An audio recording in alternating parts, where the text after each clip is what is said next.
Berna, Suiza. Cuando se hizo mayor, fue a vivir a Barcelona y allí estudió ilustración. Después se vino a vivir a Galicia. Ahora vive en Bueu. Es muy conocido por sus ilustraciones, como Garbancito.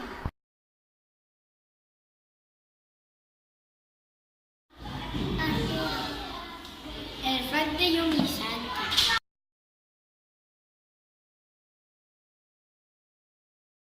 Aquiles Oportino. A verdadera historia de Caperucita.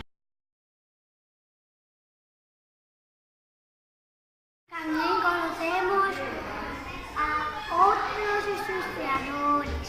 Andersen, su obra de la Sirenita.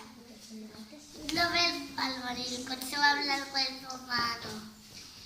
Jordi Busquets, actor de Peter Pan.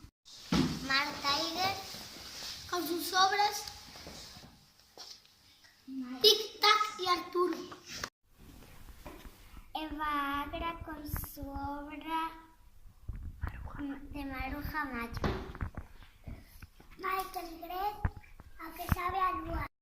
Kiko da Silva, Salsalera de los monstruos de Compostela y Ratón de Cambio y Ratón de Cidade. Mónica Niño, Pilar Campos con su obra Voy a leer. Rocío Bonilla, de colores húmedos. Shaquín Marín con su obra Tortugas. Pito Chito. Ni come desopelado, el trambote cabello de seguro. Iván, Álvaro, Lando, Cometa. María Pascual, La Sirena y la Lechera. Rita Bello, Pinocho y El Patito Feo.